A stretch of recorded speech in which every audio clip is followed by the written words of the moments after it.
வணக்கம் நண்பர்களே, நீங்கள் பார்த்து கொண்டு இருப்பது உங்கள் குங்குமம் ரிவ்யூ. சரி வாங்க வீடியோக்குள்ள போய் என்ன நடக்க போதோ அப்படின்னு சொல்லிட்டு பாத்தீங்கன்னா கரெக்டா அடிச்சு தூக்கி துவம்சத்தை கிளக்கிட்ட ஒரே அடே யாருக்கிட்டடா வந்துங்க வேலையை காட்டுறீங்க.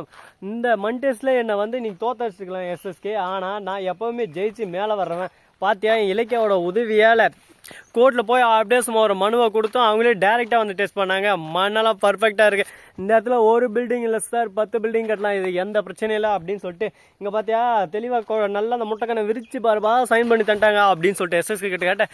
எஸ்எஸ்கேக்கு ஒரு பக்கம் புகை தள்ளுது. ஆனால் புகை தன்னாலும் எஸ்எஸ்கே இன்னொரு பிளான் வச்சிருக்கா. நீ இந்த மாதிரி பண்ணுவேன்னு தெரியும் கௌதமே, உனக்கு சரியான ஆப்பு வைக்கிறேன். நீ பில்டிங் வேலையை மட்டும் ஆரம்பிங்க.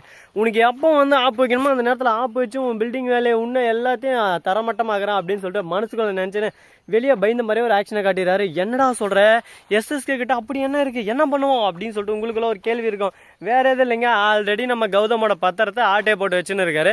ஆட்டையை போட்ட பத்திரத்தை வச்சு கோட்டையை கட்டலான்னு சொல்லிட்டு ஒரு எண்ணத்தில் இருக்காங்க. ஆனால் ஒரு மூட்டையும் போட முடியாதுன்னு சொல்லிட்டு நம்மளுக்கு தானே தெரியும் அப்படின்னு சொல்லிட்டு ஒரு பக்கம் போக கரெக்டாக நம்ம எஸ்எஸ்கே வந்து டேரெக்டாக கௌதம் கிட்டக்கு போக கௌதம் வந்து பில்டிங் வேலையை ஸ்டார்ட் பண்ணிட்டாரு. இப்போதைக்கு அவர் இன்வெஸ்ட்மெண்ட்டே ஒரு 3 கோடி கிட்ட பண்ணிட்டாரு. இப்போது அந்த நிலைமையில கரெக்டாக போயிட்டு அதை நிறுத்தினா அவர் அவ்வளோதான் முடிஞ்சு அவரோட சோழியாக அப்படியே சும்மா தரமட்டமாயிரும். வாழ்க்கையில் இதுக்கு மேலே எழுந்து நிற்கவே முடியாது, அந்த அளவுக்கு கடங்கான ஆயிடுவார் அப்படின்னு சொல்லிட்டு எஸ்எஸ்கே அடிக்கலாம்னு சொல்லிட்டு போகிறாரு. அதுக்குள்ளே நம்ம கௌதமி எல்லா விஷயத்துலையும் பத்திரத்தை செக் பண்ணி பார்க்குறாரு.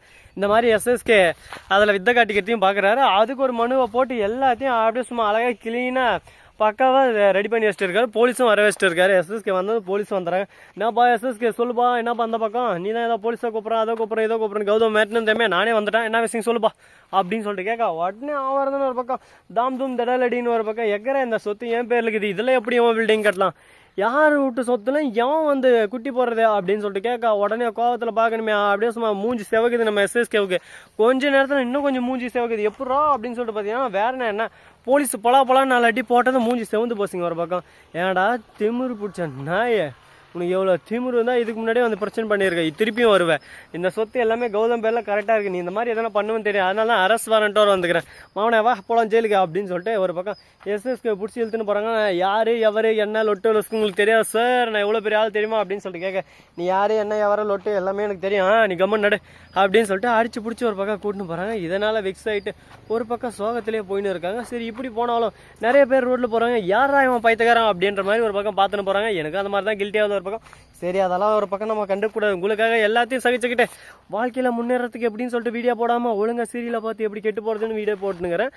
சரி இப்படியெல்லாம் ஒரு பக்கம் போட்டுன்னு இருந்தாலும் மறுபக்கம் என்ன நடக்குதுன்னு சொல்லிட்டு பார்த்தீங்களா, கரெக்டாக நம்ம அஞ்சலி இருக்காங்களா, அவங்க வந்து ஏப்பா பார்த்தாலும் ஒரே குட்டி சேதத்தில் மாட்டி முழித்தின்னு இருக்காங்க. இப்போயே ஒரு 8 மாதம் ஆகிட்டுங்க. 8 மாதத்துக்கெல்லாம் ட்வின்ஸு வேறு, வயிறு எம்மா பெருசுக்கணும் ஆனால் குழந்தைக்கிறவங்களுக்கு. ஆனால் இதை எதுவுமே யோசிக்காமல் முட்டாள்தனமாக வயிற்றில் குழந்தைருக்குன்னு சொல்லிட்டு எல்லாரும் நம்பின்னு இருக்காங்க.